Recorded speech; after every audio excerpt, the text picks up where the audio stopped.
Hello, my name is Keelin Achtemichuk. This is my process letter for this semester. I decided to reflect my learning through this video and a slideshow to share moments, projects, the ideas that helped me learn and understand literacy. This course expanded my thinking from the book Tasting Cafe to exploring critical literacy in class. I'll walk you through key readings, learning moments, my 3-week block experience, everything about literacy and how it's kind of changed what I've kind of learned, everything. Alrighty, so I chose to talk about the book cafe, which I know we did today, but I feel like not a lot of people talk about this one, give it as much credit as it deserves. Honestly, all the assignments I really, really liked, and I think that they're all very applicable to classrooms, but I chose to talk about the book tasting cafe. Um, it was very memorable for me. I love this activity. Brought like the idea of together excitement, choice, and exposure to different genres in like a short period of time. Allows you like to get a lot of information, look at different themes, stuff like that. I feel like this could be used very well in schools with like library and stuff. Like when like the book fair comes around and people like spending money on books, I feel like they should do this type of activity. So they categorize it and then allow classes to come and then do quick book tasting cafe about all these new books. So that way students can have an understanding of all these new books that are coming out. The first reading I chose to talk about is Mirrors, Windows, and Sliding Glass Doors. I felt like this one was like a huge idea and concept that I never really ever heard of until this class. So I really like that. It's like very eye opening. Bishop explains how books can reflect our experiences like mirrors, offer views into others' lives like windows, and then even let us step into different worlds like sliding glass doors.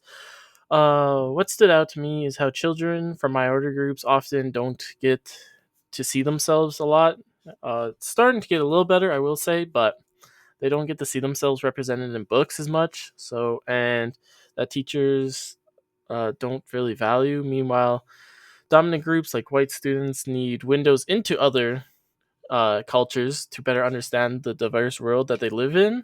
Um, I like this quote. Bishop writes, "When children cannot find themselves reflected in books they read, or the images they see are distorted, negative, or laughable, they learn a powerful lesson about how they are devalued in society."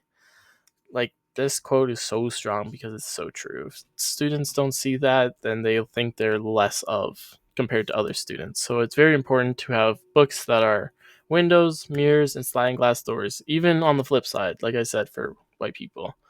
Um, so yeah. The second reading I chose to talk about was by Dr. Goldie. It was the podcast. Um, I really like this podcast. I also like podcasts in general, so I found this reading like one of my more favorite ones just for that reason. But there's a lot of good takeaways, like how she emphasized that the curriculum needs to be shaped by the people it's meant for, not just created by whoever wins the highest bid. Schools districts must demand resources supporting their students' success, not just one size fit all solutions. I feel like that's very, very true. I feel like one curriculum could work very, very well for one set of school and then just completely not help out students in others. So I feel like that's a very important idea. Another very, very important was like her idea of genius, that like all students have it and it's our job as teachers to find it. And that is like a very strong thought. Like that is so true. And then a quote that stood out to me was when she said, have to choose humanity over money. You can have both, perhaps, but you have to have what is good for our babies, not just what's good for some, but good for all. And again, that's just kind of following, building up on that curriculum point, and as well as genius. Like yes, everyone has genius within them. We just have to find it, and we have to mold curriculum around to help best suit our students. And finally, for my third one, I chose to do book read out louds. Um, This one kind of I chose because like it connected to my past because I always got read books and I love audiobooks and stuff like that. So I really like this topic. And like also the idea of like poetry being used, it's such a flexible genre. It opens up creative ways for students to explore ideas and express themselves. When poetry is made fun and interactive, it's engaging to help students develop deeper understanding of language. um, a quote that stood out to me is, poetry is one of the first genres that many children are exposed to through nursery rhymes, jingles, and songs. That one's from Bradley and Donovan. Uh, which is so true. That's kind of why I picked this topic because, yeah, like I always remember the songs, Christmas songs, Christmas jingles, the nursery rhyme books, all that stuff. So that's why I wanted to talk about that one. This one, it's so valuable to students from a young age to learn about poetry. And then you grow up and then you don't really like poetry as much. But I still think it's important for older people as well to still be involved in poetry. But yeah. All right, on to some activities and stuff that we did in class. I really like this critical literacy. I felt like this would be super fun with students. Uh, just giving them like a bag of words and stuff like that, and make them come up with powerful sentences, stuff like that. This was our group that I'm sharing on our poster.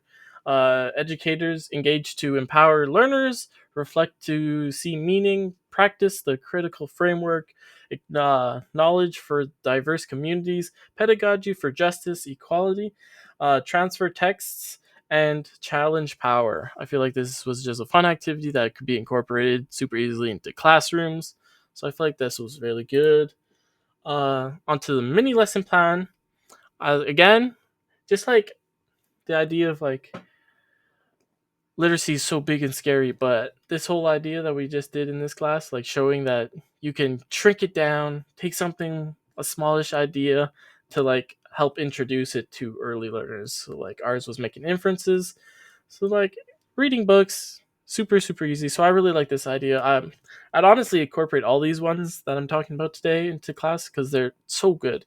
And then finally was the posters, which was very very interesting. I never really think about posters in this way, about like how it was like eye opening to see like and look at posters around the university, around the world, and like deeply like who it's meant for, what kind of identity, what kind of power, the feeling of belonging, like commonplace stuff like that. I feel like all these activities are super super powerful. Alrighty, on to 3 week block. So my 3 week block. My class listened to podcasts a lot, and I found like they really, really loved it. They would like listen to it, and they would make predictions, make inferences, all this stuff as they're listening to the podcast. Um, and then I visited some younger grades, and they all do UFly, which was very, very interesting to see. I feel like again, it's kind of like that curriculum fit, but for my where like I was in Harbor Landing, so I feel like it's very very good because there's a lot of English as a second language learners or third language, fourth language, etc. So I feel like very very focused, uh, like on the syllables, all that type of stuff is very important. So I feel like UFly is very very good for certain schools, and I really liked it because it's all laid out, all organized, as well as we would always have silent reading time, which the students loved. So I feel like that was super good in my 3 week block. It was just honestly like literacy was just kind of tied into everything without even like realizing, because like I would even have like printouts of readouts that like I would offer to read, but then my students would get mad, and because they liked reading out loud into the class, so we would take turns reading our articles for social. So just things like that. It's like literacy is just tied into everything. Alrighty, and that's kind of my final thoughts right there. I honestly like this class has helped me understand literacy so much more. All these cool ideas and thoughts about seeing identity, power, and connection, challenging that, knowing that literacy is everywhere. Uh, yeah, honestly, I just want to say thank you, Stacey. Like, it was a great semester. Honestly, you pushed us to think deeply, ask better questions, and there's a lot of valuable information that I'll take to the field. Thank you, thank you. And then this is just my citations for the readings that I talked about. But thank you again.